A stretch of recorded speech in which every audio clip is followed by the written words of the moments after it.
नमस्कार साथियों, स्वागत है आपका अपने YouTube channel GS hub by DS sir में। तो कैसे हो आप लोग? उम्मीद करता हूँ आप सब अच्छे होंगे। साथी, आज की इस श्रृंखला में एक बार फिर से हम लोग देखने वाले हैं जो आपका सीआरपीएफ क्या चल रहा है साथी, सीआरपीएफ एचसीएम और एएसआई का जो एग्ज़ाम चल रहा है, हेड कांस्टेबल मिनिस्ट्रियल और एएसआई का जो एग्ज़ाम चल रहा है, इसका हम क्या देखने वाले हैं? एनालिसिस देखने वाले हैं। एक बार से सभी साथी जुड़ जाएंगे और सेशन को दोस्तों में शेयर कर देंगे। हम क्या देखेंगे? सीआरपीएफ एचसीएम एएसआई के एग्ज़ाम चल रहा है, इसका एनालिसिस देखेंगे। और आज है आपकी 27 फरवरी। क्या है साथी? आज है आपकी 27 फरवरी। इन सभी शिफ्टों में जो आज के शिफ्टों में क्वेश्चन पूछे गए हैं, इन सभी का हम डिटेल से अध्ययन करने वाले हैं। तो एक बार से सभी साथियों से निवेदन है, दोस्तों में सेशन को शेयर कर देंगे जल्दी से, ताकि ज़्यादा से ज़्यादा लोगों को फ़ायदा पहुंच सके। जिन भी विद्यार्थियों का आने वाले दिनों में एग्ज़ाम है, उन सभी से संबंधित इस क्लास का महत्वपूर्ण है, बहुत ज़्यादा महत्वपूर्ण है ये क्लास। और इस क्लास का उन लोगों को फ़ायदा भी पहुंच सके, आप लोग एक बार से सेशन को शेयर कर देंगे। सॉरी, ठीक है। तो चलते हैं आज के क्वेश्चन की तरफ। हम क्या देखने वाले हैं साथी? तो हम देख रहे हैं सीआरपीएफ एचसीएम एएसआई। क्या देख रहे हैं? सीआरपीएफ एचसीएम एएसआई 2023 का जो एग्जाम चल रहा है। आज है आपकी 27 फरवरी। इनकी सभी शिफ्टों का क्या देखेंगे? एनालिसिस देखेंगे, जिसमें क्या देखने वाले हम? जीएस जीके के प्रश्न देखने वाले हैं। तो याद रखेंगे, जीएस जीके के प्रश्न देखने वाले हैं। लगभग आपके ऑप्शन सहित 50+ क्वेश्चन हो जाएंगे। जो आज हम डिटेल करेंगे, उनकी लगभग 50+ होंगे क्वेश्चन, जो आपके एग्जाम के पॉइंट ऑफ व्यू से बहुत महत्वपूर्ण होंगे। तो एक बार से सभी साथी जुड़ जाएंगे। क्या इस तरह से कुछ क्वेश्चन रहेंगे। और साथी, यदि अभी तक आपने हमारे चैनल को सब्सक्राइब नहीं किया है, तो आप सभी से निवेदन है कि प्लीज़ आप इसको सब्सक्राइब कर लीजिए। जब आप इसको सब्सक्राइब कर लेंगे तो प्रतिदिन शाम 8 बजे, साथी प्रतिदिन शाम 8 बजे आपके लिए क्लास लाते रहेंगे। और आज के लिए हम माफ़ी चाहेंगे आपसे, थोड़ा ऑफलाइन क्लास में काम होने के कारण, सेटलमेंट के चलते हुए आज आपकी क्लास लेट हो गई है, इसके लिए माफ़ी चाहेंगे। लेकिन कल आपकी क्लास पुनः कोशिश करेंगे आपकी समय से हो, ठीक है। तो आज हम क्या देखने वाले हैं? आज हम देखने वाले हैं सीआरपीएफ का एनालिसिस। चलते हैं आज के पहले क्वेश्चन की तरफ। देखो साथी, आज का मोटिवेशन कोड जो आपको ऊर्जावान बनाएगा और मंजिल के प्रति जागरूक रखेगा। कह रहा है साथी, अगर आप मुसीबत से गुजर रहे हैं। क्या कह रहा है साथी? अगर आप मुसीबत से गुजर रहे हैं तो एक बात हमेशा याद रखना, सितारे कभी भी अंधेरे के बिना नहीं चमका करते। आप याद रखेंगे, यदि आपके लिए आज मुसीबत है, कोई भी व्यक्ति हो आज वो मुसीबत से गुजर रहा है, तो याद रखना सितारे जो होते हैं आसमान में, क्या बिना रात के कभी आपने दिन में चमकते हुए देखा है? तो आज आपके लिए मुसीबत है, लेकिन आपका समय भी अच्छा आएगा और आप आगे भी सफल होंगे, ठीक है। तो इसलिए आप लगातार मेहनत करते रहेंगे, ठीक है। तो आज चलते हैं हम लोग आज के पहले क्वेश्चन की तरफ। देखते हैं आज का पहला क्वेश्चन। आज का पहला क्वेश्चन साथी हमसे कह रहा है झारखंड पार्टी। क्या कह रहा है साथी? झारखंड पार्टी का कांग्रेस में विलय कब हुआ? क्या कह रहा है साथी? हमसे कह रहा है झारखंड पार्टी का कांग्रेस में विलय कब हुआ। तो याद रखेंगे साथी, झारखंड जो पार्टी थी, यह एक राजनीतिक दल है भारत का। यह एक भारत का राजनीतिक दल था, ये याद रखेंगे। और इसकी स्थापना यदि पूछ ले किसने की, तो याद रखेंगे जयपाल सिंह मुंडा जी। इनका नाम याद रखेंगे, जयपाल सिंह मुंडा जी व्यक्ति थे। इन्होंने क्या की थी? झारखंड पार्टी की स्थापना की थी। इसको साथी शॉर्ट में हम लोग जापा भी कहते हैं। क्या कहते हैं? जापा या झापा, इस तरह से कुछ कहते हैं, इसको याद रखेंगे, ठीक है। जापा या झापा, इसको हम शॉर्ट में कहते हैं झारखंड पार्टी को। इसकी स्थापना किसने की थी? तो याद रखेंगे जयपाल सिंह मुंडा ने, ठीक है। इसकी स्थापना यदि पूछ ले कब हुई थी, तो याद रखेंगे 1949 में इसकी स्थापना होती। कब होती साथी? तो याद रखेंगे 1949 में, आज़ादी के कुछ दिनों बाद ही इसकी स्थापना हो जाती है। यदि पूछे कहाँ पर स्थापना होती है, तो साथी यह उस समय बिहार का हिस्सा हुआ करता था। झारखंड बिहार का हिस्सा हुआ करता था, तब आपकी 1949 में जब इसकी स्थापना होती है। और आप याद रखेंगे, जो झारखंड पार्टी थी साथी, जो झारखंड पार्टी थी, इसका विलय 20 जून 1963। कब साथी? तो याद रखेंगे 20 जून 1963 को जयपाल सिंह जी के द्वारा, जो जयपाल सिंह थे इसके संस्थापक, इन्हीं के द्वारा इस पार्टी का विलय, तो याद रखेंगे कांग्रेस में कर दिया गया। तो हमसे क्या पूछा था आज क्वेश्चन? कांग्रेस का विलय कब हुआ? तो याद रखेंगे 20 जून 1963 को इसका विलय होता है। तो जयपाल सिंह जी ने इसका विलय कांग्रेस पार्टी में कर दिया। और साथ ही आप लोग याद रखेंगे, मोस्ट इंपोर्टेंट क्वेश्चन है, जो ये झारखंड पार्टी थी, झारखंड पार्टी ही थी जिसने बिहार से अलग झारखंड नामक राज्य की सर्वप्रथम मांग की थी। जो ये झारखंड पार्टी थी, इसी पार्टी ने साथी सर्वप्रथम किसकी मांग की थी? तो बिहार से अलग स्वतंत्र एक राज्य की मांग की थी, जिसका नाम झारखंड था। और झारखंड आगे चलकर 2000 में आपका एक भारत का राज्य भी बन जाता है, स्वतंत्र भारत का। यानी कि पहले ये बिहार का हिस्सा हुआ करता था, लेकिन आगे चलकर ये क्या बन जाता है? 2000 में आपका झारखंड बिहार का राज्य माफी चाहेंगे, भारत का एक राज्य बन जाता है, ठीक है, तो एक बार देखते हैं। झारखंड पार्टी की स्थापना यदि पूछ ले 1949 में होती है और इसका विलय 20 जून 1963 को होता है और जयपाल सिंह जी इसके संस्थापक थे। और झारखंड पार्टी साथी वही पार्टी थी जिसने बिहार से अलग एक स्वतंत्र राज्य की मांग की थी जिसका नाम क्या था, झारखंड था। ठीक है, तो चलते हैं आज के अगले क्वेश्चन की तरफ। आज का दूसरा क्वेश्चन साथी हमसे पूछा था, क्या पूछा था, कह रहा था न्यूट्रॉन की द्रव्यमान संख्या कितनी होती है। क्या कह रहा था साथी, न्यूट्रॉन की द्रव्यमान संख्या कितनी होती है। तो याद रखेंगे साथी, जो आपका न्यूट्रॉन होता है ये एक विद्युत का उदासीन कण होता है। क्या होता है साथी, तो याद रखेंगे विद्युत का उदासीन कण होता है। ठीक है, इसके अलावा आप याद रखेंगे इसकी द्रव्यमान संख्या क्या होती है। आपने फर्स्ट ईयर या ट्वेल्थ में बहुत पढ़ा होगा, फर्स्ट ईयर और ट्वेल्थ में ये बहुत पढ़ा होगा, 1.67 इंटू 10⁻⁻27। इस तरह से आपने पढ़ा होगा फर्स्ट ईयर और ट्वेल्थ में। ठीक है, तो आप याद रखेंगे इसका द्रव्यमान क्या हो जाएगा, यही इसका द्रव्यमान होता है साथी, 1.6 इंटू 10⁻⁻27 कितना होता है। तो न्यूट्रॉन का द्रव्यमान होता है साथी 1.6 इंटू 10⁻⁻27। और साथी याद रखेंगे जो इलेक्ट्रॉन होता है, क्या साथी, ये इलेक्ट्रॉन होता है, इस इलेक्ट्रॉन का लगभग 1839 गुना होता है, ये भी याद रखेंगे। जो न्यूट्रॉन होता है साथी ये इलेक्ट्रॉन का 1839 गुना लगभग होता है। ठीक है, इसके अलावा आप याद रखेंगे इसकी खोज साथी 1932 में जेम्स चैडविक ने की थी। किसने साथी, जेम्स चैडविक। यहाँ पर उनका नाम नहीं छप पाया है, आप देख लेंगे जेम्स चैडविक। इनको साथी जे चैडविक के नाम से भी जानते हैं। किस नाम से, तो जे चैडविक। ठीक है, जे चैडविक नाम से जेम्स चैडविक थे। इन्होंने किसकी खोज की थी, तो याद रखेंगे न्यूट्रॉन की खोज की थी। न्यूट्रॉन की खोज किसने की थी, तो याद रखेंगे 1932 में साथी किसने, चैडविक के द्वारा इसकी खोज की गई थी। इसके अलावा याद रखेंगे इसका जो द्रव्यमान होता है, देखो यहाँ पर धर्मन हो गया, माफी चाहेंगे कुछ मिसप्रिंट है। यहाँ पर द्रव्यमान, यहाँ पर क्या कह रहा है, द्रव्यमान कह रहा है, यानी कि वजन। इसका द्रव्यमान कितना होता है, तो याद रखेंगे न्यूट्रॉन जो होता है प्रोटॉन के लगभग बराबर होता है। देखो साथी जो नाभिक होता है, नाभिक में प्रोटॉन प्लस न्यूट्रॉन होते हैं। क्या होते हैं, प्रोटॉन प्लस न्यूट्रॉन। और इस नाभिक के बाहर चारों ओर इलेक्ट्रॉन गति करते रहते हैं, एक कक्षा में क्या करते रहते हैं, इलेक्ट्रॉन गति करते रहते हैं। तो जो प्रोटॉन और न्यूट्रॉन होते हैं कहाँ पर होते हैं, तो नाभिक में होते हैं। और साथ ही जो न्यूट्रॉन होता है ये उदासीन होता है, यानी कि इस पर कोई भी आवेश नहीं होता, ना तो ऋणावेश ना ही धनावेश। और साथ ही जो आपका प्रोटॉन होता है इस पर धनावेश होता है। क्या होता है, इस प्रोटॉन पर क्या होता है, तो याद रखेंगे प्लस पॉइंट होता है, यानी कि प्लस चार्ज होता है, यानी कि धनावेश। ठीक है, तो प्रोटॉन से लगभग बराबर इसका द्रव्यमान होता है। ठीक है, ये भी याद रखेंगे। जो न्यूट्रॉन है साथी इसका द्रव्यमान किसके बराबर हो जाएगा, तो याद रखेंगे प्रोटॉन के बराबर हो जाएगा। और याद रखेंगे न्यूट्रॉन का जो हाइड्रोजन होता है, न्यूट्रॉन का हाइड्रोजन को छोड़कर सभी परमाणुओं में केंद्रक मौजूद होते हैं। याद रखेंगे जो न्यूट्रॉन होता है इस न्यूट्रॉन में हाइड्रोजन को छोड़कर बाद बाकी सभी के सभी परमाणु आपके उपस्थित होते हैं, इसको याद रखेंगे। चलते हैं आज के अगले क्वेश्चन की तरफ। आज का अगला क्वेश्चन साथी हमसे पूछा था धमार ताल क्या है। क्या पूछा था साथी, हमसे पूछा गया था धमार ताल क्या है। आज सॉरी आपसे माफ़ी चाहेंगे साथी, आज आपकी क्लास टाइम से नहीं हो पाई है, उसके लिए हम आपसे माफ़ी चाहेंगे। आज कह रहा है, अगला क्वेश्चन कह रहा है धमार ताल क्या है। तो याद रखेंगे साथी धमार ताल एक गायन की प्रमुख शैली है। क्या है साथी, जो ये धमार ताल है ये आपके बुंदेलखंड वाले क्षेत्र में देखने को मिलती है। ये आपकी गायन की एक प्रमुख शैली है, इसको भी याद रखेंगे। और साथ ही याद रखेंगे इसको होली के समय गाया जाता है, होली के समय इसको गाया जाता है, ये भी याद रखेंगे। इसी को साथी फाग भी कहते हैं। क्या कहते हैं, आपने सुना होगा, इसको बुंदेलखंड के क्षेत्र में ज़्यादा इसको मनाया जाता है, इसको फाग कहते हैं। ठीक है, तो याद रखेंगे धमार ताल होली के समय गाया जाता है। और याद रखेंगे यह एक ध्रुपद शैली में गाया जाता है। क्या साथी, तो याद रखेंगे ध्रुपद शैली में गाया जाने वाला संगीत का एक प्रमुख ताल है। ठीक है, यानी कि आपका सुर कह सकते हैं, जो धमार ताल होती है साथी सुर होता है। सुर जैसे हम गाने का किसी का सुर बनाते हैं सा रे गा मा पा धा नी, इस तरह से जो धमार ताल है ये एक संगीत की गायन की प्रमुख शैली है, यानी कि ये ताल है। ठीक है, तो और इसको भी याद रखेंगे, इसके प्रत्येक चरण में 14 मात्राएं होती हैं। माफी चाहेंगे, इसमें 14 मात्राएं होती हैं, इसमें कुल 14 मात्राएं होती हैं, ये भी याद रखेंगे। ठीक है, तो इसमें कितने चरण होते हैं, 4 चरण होते हैं। ठीक है, 4 चरण होते हैं और प्रत्येक में 14 मात्राएं होती हैं, इसको भी याद रखेंगे। धमार ताल क्या होगा, तो आप याद रखेंगे एक गायन की प्रमुख शैली हो जाएगी। ठीक है, चलते हैं आज के अगले क्वेश्चन की तरफ।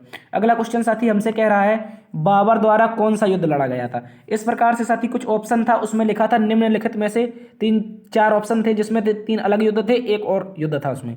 कह रहा है उस तरह से क्वेश्चन था, कह रहा है बाबर द्वारा निम्नलिखित में से कौन सा युद्ध लड़ा गया है। तो हम बाबर के द्वारा लड़े गए चारों युद्धों को डिस्कस करेंगे। क्या करेंगे साथी, हम बाबर के द्वारा लड़े गए सभी युद्धों का डिस्कस करेंगे।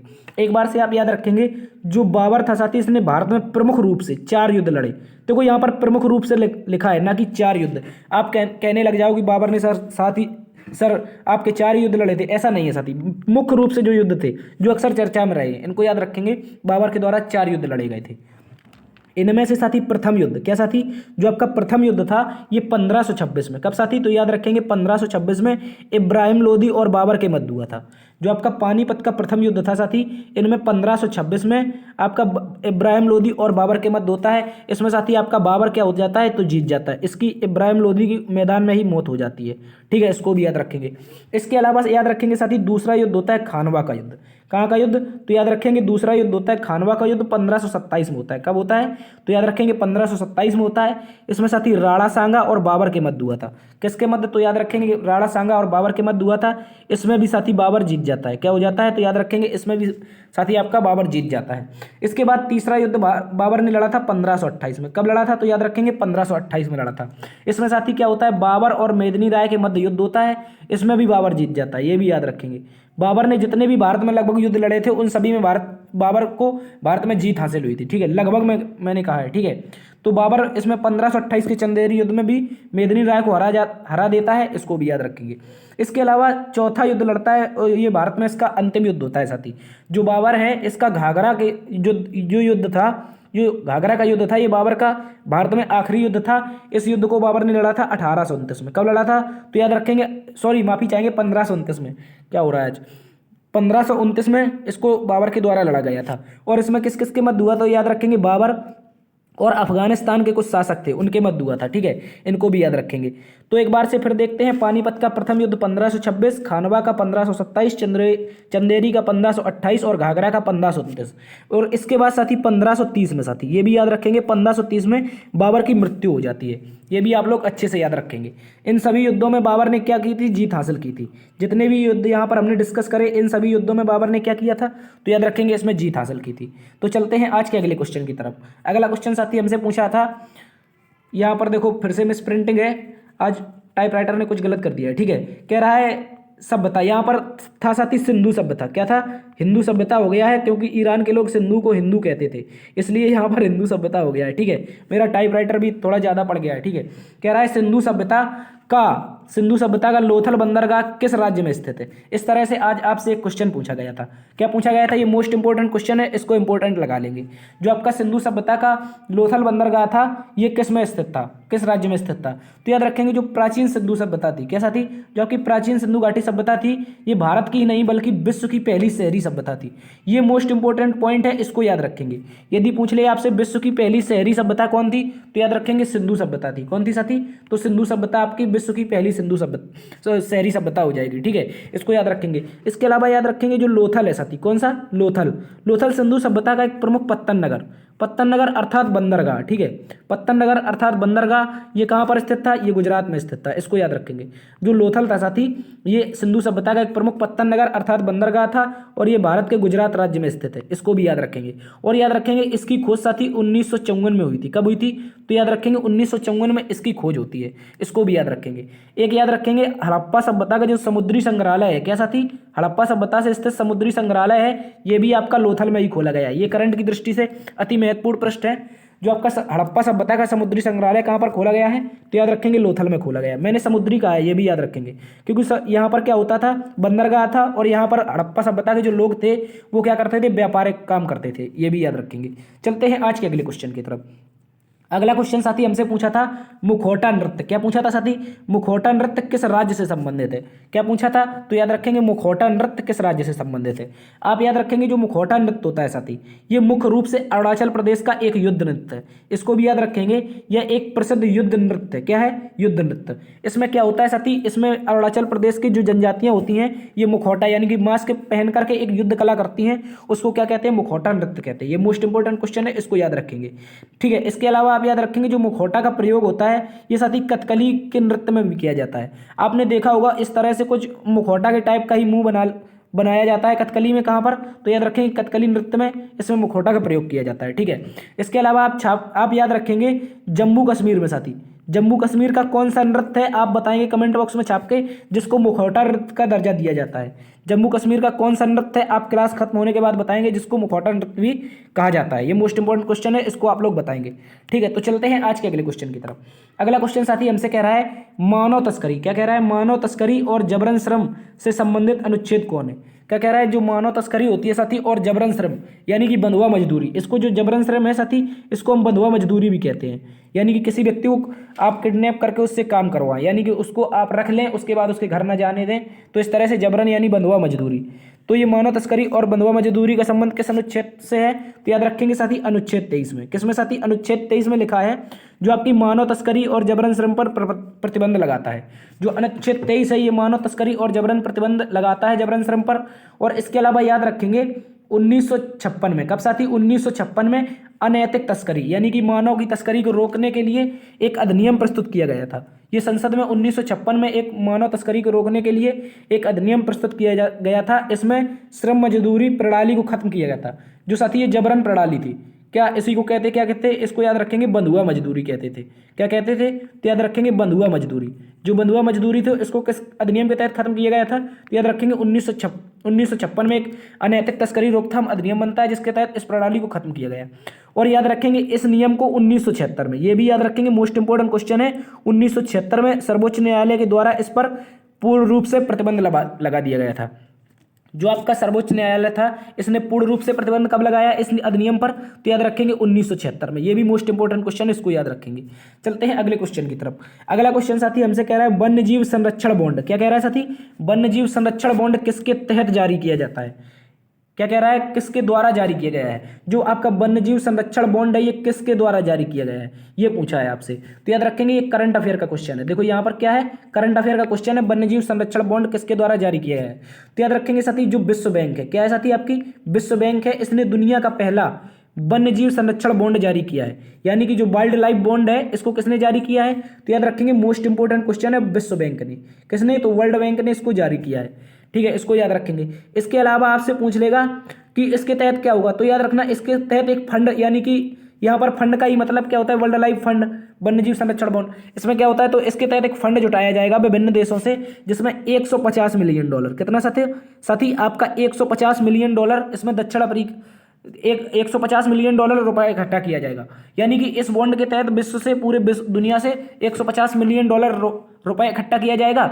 इसके बाद क्या होगा, दक्षिण अफ्रीका में जो साथी गेंडा है, जो गेंडा है यानी कि राइनोस और हाथियों के लिए संरक्षण के तहत के रूप में इस राशि को खर्च किया जाएगा।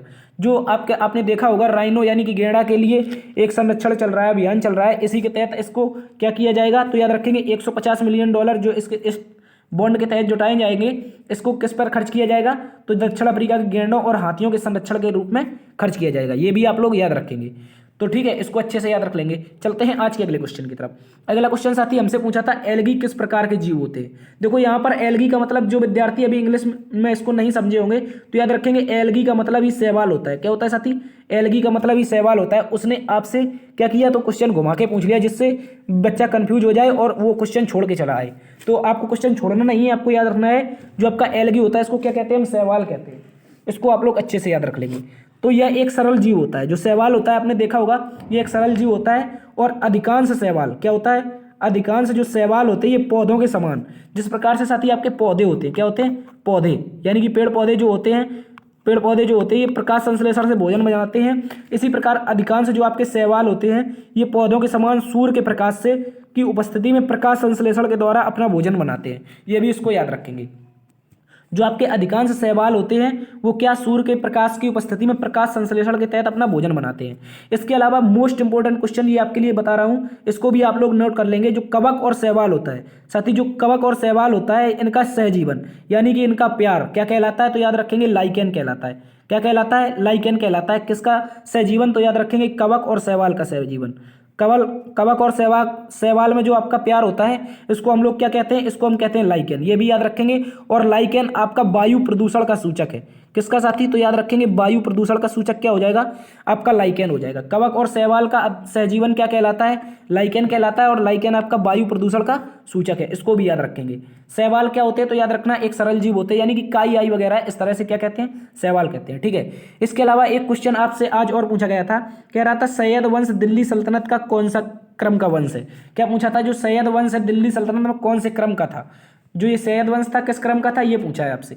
तो आप याद रखेंगे जो सती सैयद वंश था, क्या था आपके सती सैयद वंश। ये सैयद वंश जो था दिल्ली का चतुर्थ वंश था, यानी कि कौन सा वंश हो जाएगा, चतुर्थ वंश, यानी कि चौथा वंश। दिल्ली सल्तनत का चौथा वंश कौन था, तो याद रखेंगे सैयद वंश। ठीक है, इसको याद रखेंगे।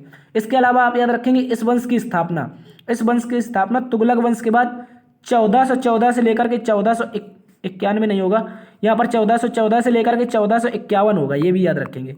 14 लेकर के 1451 तक इसकी स्थापना की थी खिज्र खां नामक व्यक्ति ने। किसने की थी, तो याद रखेंगे सैयद वंश की स्थापना खिज्र खां नामक व्यक्ति के द्वारा की गई थी। कब की गई थी, तो याद रखेंगे 1414 में। और ये वंश चला कब तक था, तो 1451 तक चला था। ये भी आप लोग अच्छे से याद रख लेंगे। इसके अलावा आपसे पूछ ले साथ ही दिल्ली सल्तनत में कुल कितने वंशों ने शासन किया, तो याद रखेंगे देखो दिल्ली सल्तनत अगर पूछे आपसे, क्या पूछे, इसको याद रखना है। दिल्ली सल्तनत यदि पूछ ले तो इसमें केवल साथी 5 वंश थे। कितने थे, तो याद रखेंगे इसमें केवल 5 वंश थे। और इनमें कौन कौन था, तो याद रखेंगे साथी गुलाम वंश था जो 1206 से लेकर के 1290 तक चला था। इसके बाद आपका दूसरे नंबर का खिलजी वंश आ जाता है जो आपका कहाँ से कहाँ 1290 से लेकर के 1320 तक चला था। और तीसरे नंबर पर साथी आपका था तुगलक वंश। क्या था, तुगलक वंश जो 1320 से लेकर 1414 तक चला था। 1320 से लेकर के 1414 तक कौन चला था, तुगलक वंश चला था।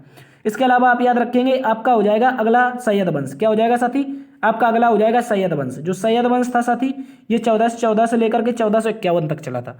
कब तक, तो याद रखेंगे सैयद वंश आपका 1414 से लेकर के 1451 तक चला था। इसके अलावा अंतिम वंश दिल्ली सल्तनत पर था लोधी वंश। कौन था, लोधी वंश। इस वंश की स्थापना की थी साथी लोधी, जो लोधी वंश की स्थापना थी इसकी बहलोद लोधी ने की थी।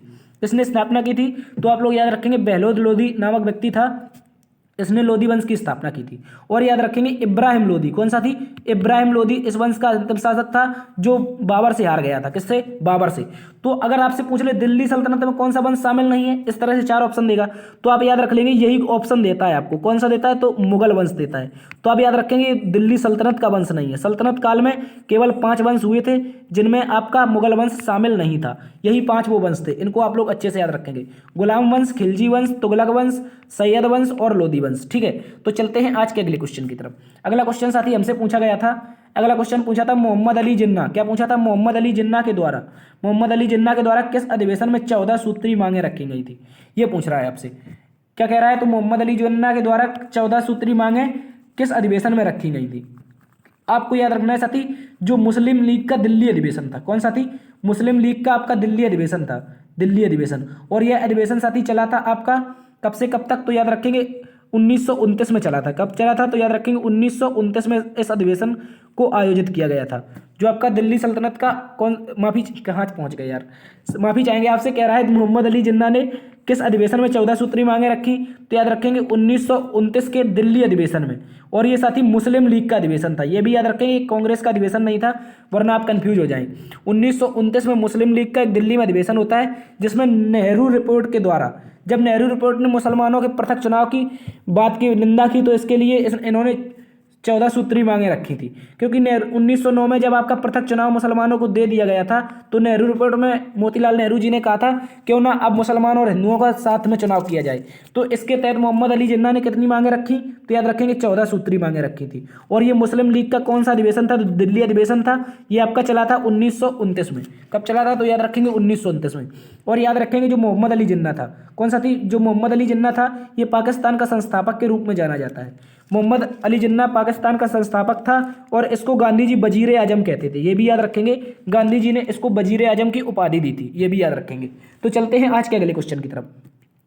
अगला क्वेश्चन साथी हमसे पूछा था कर्क रेखा। क्या क्या पूछा था, कर्क रेखा को 2 बार काटने वाली नदी कौन है। इस तरह से आज आपका क्वेश्चन था, या हो जाएगा कर्क रेखा किस नदी को 2 बार काटती है, या कौन सी नदी कर्क रेखा को 2 बार काटती है, एक ही बात है। ठीक है, इसको याद रखेंगे। जो साथी आपकी कर्क रेखा है, क्या साथी कर्क रेखा है, ये भारत के 8 राज्यों से होकर गुजरती है। ये आपको कल ही बताया था, भारत के 8 राज्यों से होकर गुजरती है, जिसमें से गुजरात, राजस्थान, मध्य प्रदेश, छत्तीसगढ़। क्या हो जाएगा, छत्तीसगढ़। और इसके बाद आपका झारखंड, झारखंड के बाद वेस्ट बंगाल, वेस्ट बंगाल के बाद त्रिपुरा, त्रिपुरा के बाद आपका मिजोरम। ठीक है, यहाँ पर मिजोरम। ये 8 राज्य हैं। इन 8 राज्यों से क्या गुजरती है, तो भारत की कर्क रेखा गुजरती है। गुजरात, राजस्थान, मध्य प्रदेश, छत्तीसगढ़, झारखंड, वेस्ट बंगाल, त्रिपुरा, मिजोरम। ठीक है, 8 राज्यों से क्या गुजरती है, तो याद रखेंगे कर्क रेखा गुजरती है। और साथ ही गुजरात में साथी एक नदी है, क्या नाम है इसका, इस नदी का नाम है माही नदी। ये याद रखेंगे, जो माही नदी है गुजरात में, ये कर्क रेखा को 2 बार काटती है। कितने बार, तो याद रखेंगे माही नदी कर्क रेखा को 2 बार काटती है, ये याद रखेंगे। ठीक है। इसके अलावा आप याद रखेंगे, हो सकता है आपने अभी तक ना पढ़ा हो, ये भी याद रखेंगे क्योंकि 2 बार ही अक्सर लोग पढ़ते हैं। आप ये भी याद रखेंगे जो सोन नदी है, कौन सा थी, सोन नदी, और इसके अलावा रेहंद नदी, इसके अलावा बेतवा नदी। एक बार फिर से देखेंगे, सोन नदी, रिहंद नदी, बेतवा नदी, ये भी ऐसी आपकी नदियां हैं जो कर्क रेखा को एक एक बार काटती हैं। ये मोस्ट इंपॉर्टेंट लाइन है, इसको आप लोग अपने कॉपी में नोट डाउन कर लेंगे। जो सोन, रिहंद और बेतवा नदियां हैं ये एक एक बार किसको काटती हैं, तो याद रखेंगे किसको काटती हैं, कर्क रेखा को काटती हैं। और कर्क रेखा को 2 बार काटने वाली नदी कौन सी हो जाएगी, आपकी माही हो जाएगी। चलते हैं आज के अगले क्वेश्चन की तरफ। अगला क्वेश्चन साथी हमसे कह रहा है कनाडा के संविधान से भारत में क्या क्या लिया गया है। क्या कह रहा है कनाडा के संविधान से भारत में क्या लिया गया है। इस तरह से आज आपसे क्वेश्चन पूछा गया था। तो आप याद रखेंगे साथी, जो कनाडा का संविधान था इसमें भारत में अवशिष्ट सूची ली थी भारत ने। क्या ली थी, तो अवशिष्ट सूची ली थी भारत में, किसने, तो याद रखेंगे कनाडा के संविधान से ली थी। इसके अलावा आप याद रखेंगे जो अवशिष्ट सूची है साथी भारतीय संविधान के अनुच्छेद 248 में, किसमें है, तो याद रखेंगे अनुच्छेद 248 में क्या हो जाएगी, आपकी भारतीय संविधान में अवशिष्ट सूची हो जाएगी। और आप याद रखेंगे इस अनुसूची में, इस जो अनुसूची है ये आपकी अवशिष्ट अनुसूची है, इसमें क्या हो जाएगा, अनुसूची नहीं होगा, इस सूची में जो आपकी अवशिष्ट सूची है इसमें संसद के पास कानून बनाने का अधिकार है। यानी कि संसद इस कानून बनाएगी। जो आपका केंद्र, कह सकते हैं केंद्र, क्योंकि जो संसद होती है इसकी केंद्र की सत्ता होती है, तो केंद्र इस जो अवशिष्ट सूची होती है, केंद्र इसमें क्या बनाता है, तो कानून बनाता है। आप याद रखेंगे यह उन विषयों पर कानून को शामिल किया जाता है, इसमें उन विषयों के कानूनों को शामिल किया जाता है जो समवर्ती सूची और राज्य सूची में शामिल नहीं थे। यानी कि कहने का मतलब है जब हम 1947 में आज़ाद हुए थे, कब साथी, 1947 में आज़ाद हुए थे, और 1950 तक जितने भी आपके कानून थे ये उस समय नहीं थे। जैसे 1950 में आपका इंटरनेट नहीं था, क्या नहीं था साथी, इंटरनेट नहीं था, इंटरनेट नहीं था, और आपका साइबर क्राइम भी नहीं था, क्या नहीं था, तो याद रखेंगे साइबर क्राइम भी नहीं था। तो याद रखेंगे इनमें से हमने क्या किया, अवशिष्ट सूची में इन सभी को शामिल किया, ऐसे कानूनों को जो 1950 के समय भारत में नहीं थे। तो याद रखेंगे अवशिष्ट सूची आपकी अनुच्छेद 248 में है। हमने कहाँ से ली है, तो याद रखेंगे कनाडा के संविधान से ली है। यही क्वेश्चन आपसे आज पूछा गया था, इसको भी आप लोग अच्छे से याद रख लेंगे। चलते हैं आज के अगले क्वेश्चन की तरफ। अगला क्वेश्चन साथी हमसे कह रहा है आवर्त सारणी में सोने का स्थान क्या है। देखो यहाँ पर आप कंफ्यूज नहीं होंगे, आप सोचे स्लीप का स्थान, पता चले आप खड़िया लेके पहुंच जाए आवर्त सारणी में और देखने लगेंगे कि सोने का स्थान का। यहाँ पर गोल्ड का मतलब है, यहाँ पर सोने से मतलब क्या है, गोल्ड मतलब है, ठीक है। इसको भी आप लोग अच्छे से याद रख लेंगे। तो आप याद रखेंगे सोने का स्थान क्या हो जाएगा, जो मेंडलीव के द्वारा आधुनिक आवर्त सारणी दी गई है। सबसे पहले तो यही क्वेश्चन बनता है साथी, जो आपकी आधुनिक आवर्त सारणी है ये किसने दी है, तो याद रखेंगे मेंडलीव ने दी है। ये मोस्ट इंपोर्टेंट क्वेश्चन है। इस आवर्त सारणी में सोना का स्थान यानी कि जो गोल्ड है इसका ये एक रासायनिक तत्व है और इसको हम AU से प्रदर्शित करते हैं। ये भी याद रखेंगे। इसका सूत्र क्या होता है सोना का, इसका सूत्र होता है AU। गोल्ड का सूत्र क्या हो जाएगा, AU हो जाएगा। और याद रखेंगे जो आवर्त सारणी है इसमें 79वें स्थान पर, किसमें साथी, तो याद रखेंगे AU को आपके 79वें स्थान पर आपका स्थान दिया गया है। ये भी आप लोग याद रखेंगे। और याद रखेंगे साथी ये 11वें वर्ग में आता है, किसमें आता है, तो याद रख लेंगे ये 11वें वर्ग में आता है। इसको भी आप लोग अच्छे से याद रख लेंगे। तो एक बार फिर से देखते हैं, सोने का स्थान यानी गोल्ड का स्थान कहाँ पर है, तो 79वें स्थान पर है आवर्त सारणी में। इसको हम AU से प्रदर्शित करते हैं। और एक बात याद रखेंगे, मोस्ट इंपोर्टेंट लाइन है, इसको आप लोग अपनी कॉपी में नोट डाउन कर लेंगे। कह रहा है सोने में सर्वाधिक तन्यता का गुण विद्यमान होता है, किसका साथी, तो याद रखेंगे सोने में सर्वाधिक तन्यता का गुण विद्यमान होता है। इसका मतलब क्या होता है साथी, तो याद रखेंगे यदि आपके पास 1 मीटर सोना है, कितना साथी, 1 मीटर, यहाँ पर वैसे होगा नहीं लेकिन आप मान लीजिए, इमेजिन कर लीजिए, इमेजिन करने में क्या जाता है, ठीक है। आपके पास यदि 1 मीटर सोना है, इसको आप 1 किलोमीटर तान कर बना सकते हैं। इसको क्या कहते हैं, इसी को कहते हैं साथी तन्यता। यही होता है तन्यता आपका, यानी कि तन्यता का गुण विद्यमान सर्वाधिक किसी धातु में होता है तो वो कौन सी हो जाएगी, आपकी सोना हो जाएगी। ये मोस्ट इंपोर्टेंट क्वेश्चन है। चलते हैं आज के अगले क्वेश्चन की तरफ। अगला क्वेश्चन साथी हमसे पूछा था भुखमरी सूचकांक। क्या पूछा था साथी, हमसे पूछा था भुखमरी सूचकांक में भारत का स्थान क्या है। इस तरह से आज आपका क्वेश्चन दिया गया था, इसको आपसे पूछा गया था। तो आप याद रखेंगे जो वैश्विक भुखमरी सूचकांक है, क्या है साथी, वैश्विक भुखमरी सूचकांक 2022 की रिपोर्ट के अनुसार भारत 121 देशों में, ये भी याद रखेंगे 121 देशों में भारत 101 स्थान से फिसलकर 107वें स्थान पर पहुंच गया है। यानी कि वर्तमान की दृष्टि में देखें तो भारत का स्थान कितना हो जाएगा, 107 हो जाएगा। पिछली वर्ष यदि 2021 की बात करें, 2021 की रिपोर्ट की, तो इस वर्ष याद रखेंगे इस वर्ष भारत की रैंक थी 101, क्या थी, तो याद रखेंगे 101 थी। लेकिन 2022 की जो रिपोर्ट आई इसमें भारत को क्या हुआ है, 107वां स्थान प्राप्त हुआ है। और याद रखेंगे इस इंडेक्स को आयरलैंड और जर्मनी की प्राइवेट संस्थाएं जारी करती हैं। जो आपकी प्राइवेट संस्थाएं हैं जर्मनी और आयरलैंड की, इनको याद रखेंगे बेल्ट हंगर हेल्प करके ऐसी कुछ संस्था है, ये जर्मनी की है, ये आपको जारी करती है। यानी कि इस इंडेक्स को जारी कौन करता है? आयरलैंड और जर्मनी की संस्थाएं जारी करती हैं। इसमें भारत का स्थान क्या है? 107वां है, ये भी याद रखेंगे। और हमसे अच्छा कौन है? पाकिस्तान, जो कटोरा लेकर घूम रहा है, उसका स्थान इन लोगों ने क्या दिया है? 98, हमको 107वां दिया है। तो आप समझ सकते हैं ये कितनी अच्छी रिपोर्ट है। चलते हैं आज के अगले क्वेश्चन की तरफ। अगला क्वेश्चन साथी हमसे पूछा था, एस सुब्रमण्यम का संबंध किस खेल से है? क्या पूछा था? एस सुब्रमण्यम नारायण, ठीक है, कुल मिलाकर इनका पूरा नाम क्या था? तो याद रखेंगे एस सुब्रमण्यम नारायण का संबंध किस खेल से है, इस तरह से क्वेश्चन था। तो आप याद रखेंगे जो एस सुब्रमण्यम नारायण है साथी, ये भारतीय फुटबॉल के एक गोलकीपर थे। क्या थे? भारतीय टीम में से एक थे, और 1956 से लेकर के 1960 तक भारतीय टीम में जो गोलकीपर होता है, इसकी भूमिका इन्होंने निभाई थी, ये याद रखेंगे। एस सुब्रमण्यम नारायणन जो थे साथी, ये आपके 1956 से 1960 तक भारतीय टीम के एक गोलकीपर रहे हैं, ठीक है, इनको याद रखेंगे। इन्होंने जो 1956 और 60 के ओलंपिक हुए थे, इनमें से भारतीय टीम का क्या किया था? गोलकीपर में प्रतिनिधित्व किया था। और याद रखेंगे इनको साथी हम बाबू नारायण के नाम से भी जानते थे। किस नाम से? तो याद रखेंगे जो बाबू नारायण है, इसके नाम से हम इसको जानते थे। देखो, जिन साथियों ने अभी तक लाइक नहीं किया है, शेयर नहीं किया है, तो एक बार से लाइक शेयर करके सब्सक्राइब कर लेंगे, ठीक है। आपसे बस यही चाहता हूं, और कुछ नहीं चाहता, आपके लिए इस तरह की क्लासें लाता रहूंगा, ठीक है। तो चलते हैं आज के अगले क्वेश्चन की तरफ। अगला क्वेश्चन साथी हमसे कह रहा है, विश्वभूषण हरिश्चंद्र, क्या कह रहा है साथी? विश्वभूषण हरिश्चंद्र किस राज्य के राज्यपाल बने हैं? ये करंट अफेयर से क्वेश्चन था। ये साथी 12 फरवरी को नियुक्ति हुई है। जो साथी आपकी 12 फरवरी है, इस तारीख को इनमें से 7-8 राज्यों के राज्यपाल बदल गए हैं, तो उन्हीं में से एक थे आपके विश्वभूषण हरिश्चंद्र। क्या नाम थे साथी? विश्वभूषण हरिश्चंद्र। इनकी नियुक्ति भी हो चुकी है। तो याद रखेंगे इनको हाल ही में छत्तीसगढ़ का राज्यपाल बनाया गया है। कहाँ का? तो याद रखेंगे छत्तीसगढ़ के 9वें राज्यपाल के रूप में इन्होंने शपथ ली है, ये भी याद रखेंगे। यदि पूछ ले साथी इनको शपथ दिलवाई किसने है, तो याद रखेंगे जो छत्तीसगढ़ हाई कोर्ट है, इसका जो मुख्य न्यायाधीश होता है, क्या होता है? इसका मुख्य न्यायाधीश होता है, इनका नाम है साथी श्री अरूप कुमार जी। देखो यहाँ पर अनूप नहीं है, यहाँ पर अरूप कुमार है, ठीक है। अरूप कुमार गोस्वामी जी ने इनको क्या दिलाई है? तो शपथ दिलाई है, ये भी याद रखेंगे। और याद रखेंगे जो साथी आपका छत्तीसगढ़ है, क्या है साथी? आपका छत्तीसगढ़ है, छत्तीसगढ़ के मुख्यमंत्री कौन हो जाएंगे? तो याद रखेंगे भूपेश बघेल जी। कौन हो जाएंगे? भूपेश बघेल जी छत्तीसगढ़ के कौन हो जाएंगे? मुख्यमंत्री हो जाएंगे। एक बार पुनः देखते हैं, छत्तीसगढ़ के 9वें राज्यपाल कौन बने हैं? विश्वभूषण हरिश्चंद्र बने हैं। इसके अलावा अरूप कुमार यहाँ के चीफ जस्टिस हैं, और भूपेश बघेल यहाँ के क्या हैं? तो याद रखेंगे सीएम है, यानी कि मुख्यमंत्री, ठीक है। और छत्तीसगढ़ की स्थापना 2000 में होती है। कब होती है? तो याद रखेंगे मध्य प्रदेश से अलग होकर 2000 में छत्तीसगढ़ भारत का एक नया राज्य बनता है। तो चलते हैं आज के अगले क्वेश्चन की तरफ। अगला क्वेश्चन साथी हमसे कह रहा है, पूछा था शाहजहां बेगम, क्या पूछा था साथी? शाहजहां की बेगम जो थी, इसका नाम क्या था जिसके लिए उसने ताजमहल बनवाया था? देखो साथी, इसे कहते हैं मोहब्बत। क्या कहते हैं साथी? मोहब्बत। इसने अपनी शाहजहां के लिए क्या बनवाया था? ताजमहल बनवाया था, ठीक है। तो याद रखेंगे इस पत्नी का नाम पूछा था आज हमसे, तो याद रखेंगे इसका नाम था साथी मुमताज महल। क्या नाम था? तो याद रखेंगे इनकी एक प्रिय पत्नी थी जिसका नाम क्या था? मुमताज महल था, और इसी के लिए इन्होंने क्या बनवाया दिया था? ताजमहल बनवा दिया था। और इनकी शादी हुई थी साथी 1612 में। साथी ये इतना प्यार करता था, इसने प्यार प्यार के चक्कर में 14 बच्चे कर दिए थे, ठीक है, आप याद रखेंगे। और इसको जब 1631 में 14वें बच्चे को जन्म दे रही थी, इसी समय इनकी मृत्यु हो गई थी। जो मुमताज जी थी, मुमताज महल थी, इसकी मृत्यु कब हो गई थी? तो याद रखेंगे 14वें बच्चे को जन्म देते समय 1631 ईस्वी में इसकी मृत्यु हो गई थी, ठीक है। मृत्यु हो गई या इंतकाल हो गया, ठीक है, इसको भी याद रखेंगे। तो याद रखेंगे इन्हीं के प्रेम के चलते, ये याद रखेंगे इन्हीं के प्रेम के चलते शाहजहां ने ताजमहल का निर्माण करवाया था, ठीक है, इसको भी याद रखेंगे।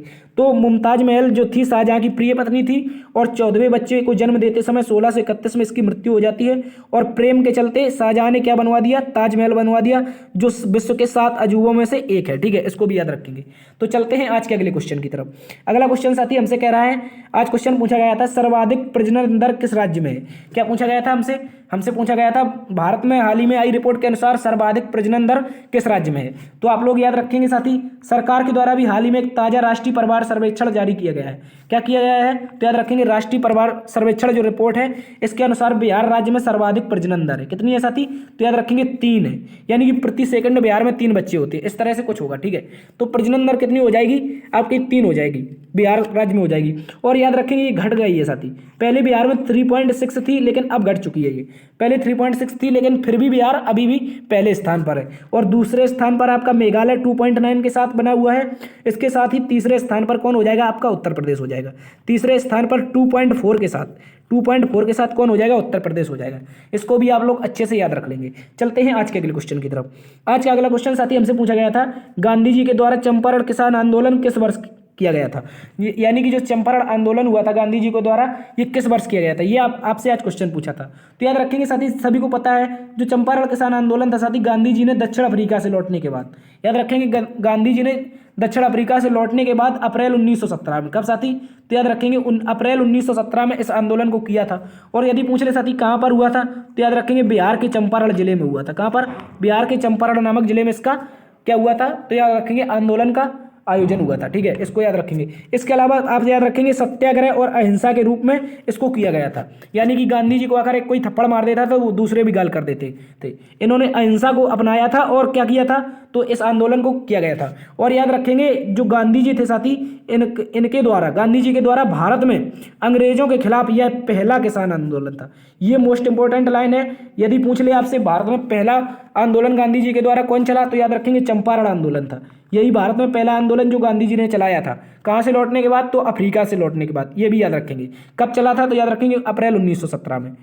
तो साथी ये थी आज की क्लास। उम्मीद करता हूँ आपको क्लास पसंद आई होगी। यदि साथी पसंद आई है तो प्लीज़ लाइक कर दीजिए। यदि आप चैनल पर नए हैं तो आपके सब्सक्राइब की हमें बहुत ज़रूरत है, आप इसको सब्सक्राइब जरूर कर लेंगे। ठीक है, आपके लिए प्रतिदिन 8 बजे क्लास लाते रहेंगे। आज के लिए माफ़ी चाहेंगे, आज आपकी क्लास टाइमिंग ना होने के कारण लेट हो गई है। तो आप देखते रहिए GS Hub by DS sir. मिलते हैं अगली वीडियो में, तब तक के लिए अपना ख्याल रखना। जय हिंद।